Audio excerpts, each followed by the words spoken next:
My name is Pai Patel.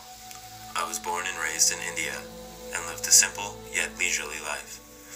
It all changed on a voyage to Canada with my family on June 21st, 1977.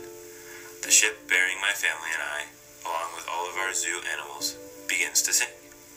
I managed to escape, only to find myself on a lifeboat with an orangutan, a zebra, a hyena, and a large Bengal tiger named Richard Parker. My sole constant thought throughout my struggle is survival. Eventually, the more unfortunate animals die, leaving only myself and Richard Parker. I exist on canned water and filtered seawater, emergency rations, and freshly caught sea life. I also provide for Richard Parker and learn to train him. The days pass slowly, and Richard and I coexist warily. The main thought on my mind is survival.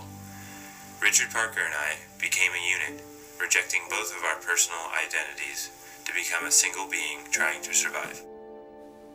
Author Yann Martel utilizes the postmodernism ideal of social constructivism to depict the hierarchy of animals and how this hierarchy determines the order in which the animals die. Social constructivism states that morality does not exist objectively, but is constructed by society. This means that the animals only act morally when they are not at the top of the pyramid. The hyena, therefore, can destroy the entire boat as much as he wishes, because he is the highest ranking, or so Pai thinks. However, once Richard Parker comes along, the hyena becomes more submissive. Pai describes it. Now it was clear why the hyena had confined itself to such an absurdly small space behind the zebra, and why it had waited so long before killing it. It was fear of the greater beast and fear of touching the greater beast's food. Not only does this hierarchy stand for how the animals live, but also stands for how they die. The lower classes' chances of survival are slim to none, because even though they act respectfully towards their superiors, their animal instincts are sure to overcome them. This makes Pai's survival even more remarkable. He essentially redesigns the social structure by training Richard Parker, a feat that seems impossible due to Bengal tigers' seemingly infallible high rank. Pai Patel's unbelievable journey of 227 days across the Pacific Ocean expresses a sense of irony to emphasize his survival. Clearly, the most prominent of ironic elements is the fact that Pai's only companion is Richard Parker, a rapacious and deadly tiger.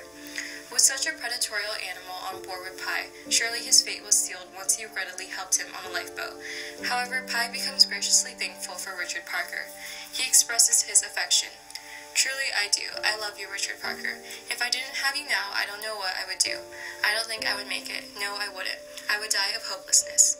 Martel 236. Without Richard Parker, Pai would have no reason to live for he had to provide for another living thing. Surely this magnificent beast helped him keep sane. As dangerous as Richard Parker may be, Pai has somehow managed to prove himself dominant, which shows another ironic element: the prey overpowering the predator. Throughout Pai Patel's journey of the Pacific Ocean, he is faced with multiple challenges. One of these challenges includes a desperate need of food. The hunger that Pai lives through is a symbol of survival throughout the novel. This symbol contrasts with the tenet of power reductionism. The meaning of power reductionism states that all institution, human relationships, moral values, and human creations are expressions and mass of the primal will to live and to power. Although Pai is challenged with the lack of food and water, his motivation to keep moving on inspires many. Hunger is a motivation intricately linked to the survival and the will to live. Even though Pai has nothing, he continually strives to make it through his difficulties. He is striving to have power and to be once again united with the human world. When Pai is talking about the struggle to live, he states, "When your own life is threatened, your sense of empathy is blunted by a terrible, selfish hunger for survival." Martel, page 120. He was alone and without human relations for quite a long time, with the only companion of a Bengal tiger named Richard Parker. Given his grief and suffering over the loss of his family, Pai almost finds it surprising that he even tries so hard to save himself. Pai discovers that he actually has a strong will to live, which no amount of suffering can beat it. The postmodernism era thus placed major focus on language. Author Yann Martel utilizes this tenet in order to depict the incomprehensible suffering that Pai had to undergo.